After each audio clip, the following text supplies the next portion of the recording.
Halo, selamat siang dan selamat datang di video kita. Jadi di sini kami kelompok 4 yang beranggotakan saya sendiri Agitsna Rahmatika dan teman saya Elvina Rianti, saya Awalia Lita Makfirah. Jadi di sini kita akan menjelaskan materi mengenai komunikasi nonverbal. Pada materi kita hari ini akan menjelaskan definisi komunikasi nonverbal, jenis-jenis komunikasi nonverbal dan juga kesimpulan dari materi kita. Yuk kita simak videonya. Nah, jadi dari kalian semua yang nonton video ini, ada yang tahu nggak sih apa itu komunikasi nonverbal? Di sini aku mau menjelaskan definisi dari komunikasi nonverbal. Komunikasi nonverbal adalah komunikasi yang mencakupi dari emosi, pesan dan juga makna dari suatu komunikasi yang tanpa ada tertulis ataupun lisan.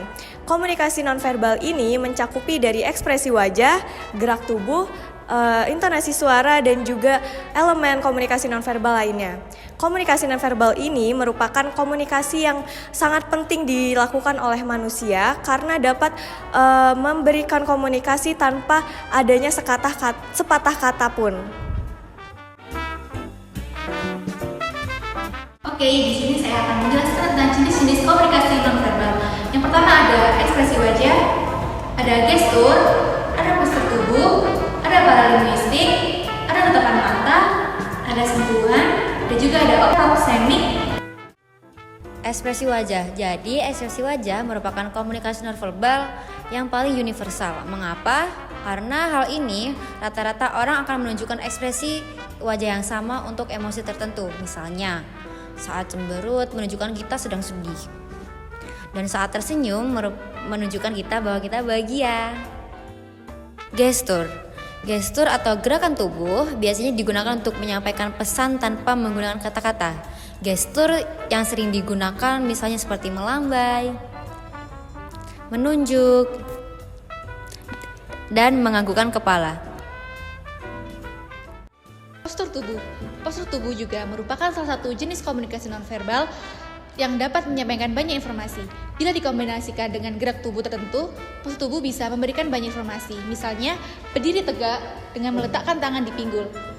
Postur ini menunjukkan sikap yang tegak dan berkuasa.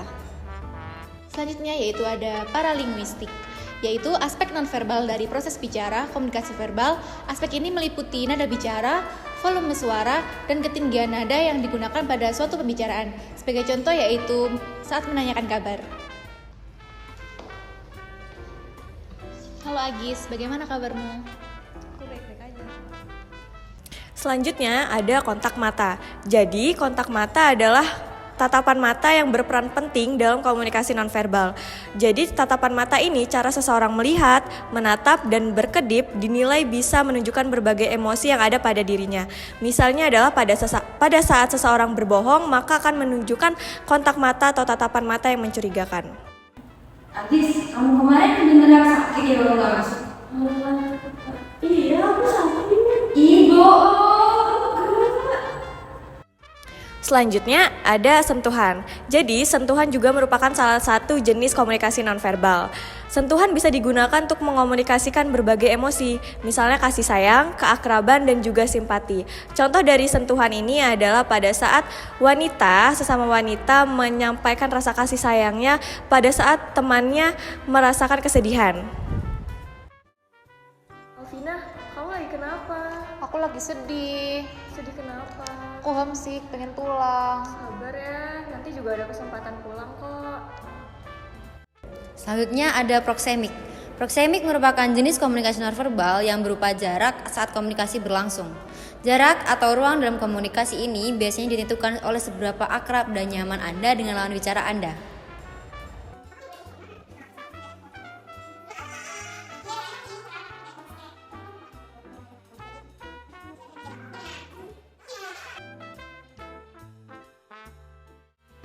Komunikasi nonverbal adalah jendela ke dalam pikiran dan perasaan orang lain.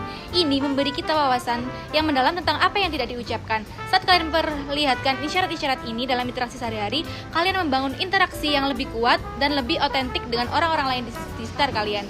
Jadi, teruslah memperhatikan dan mengasah kemampuan membaca komunikasi nonverbal. Ini adalah keterampilan yang berharga dalam memperkaya hubungan sosial dan memahami dunia di sekitar kita. Terima kasih telah menonton dan selamat mempraktekkan ilmu yang baru kita dapatkan.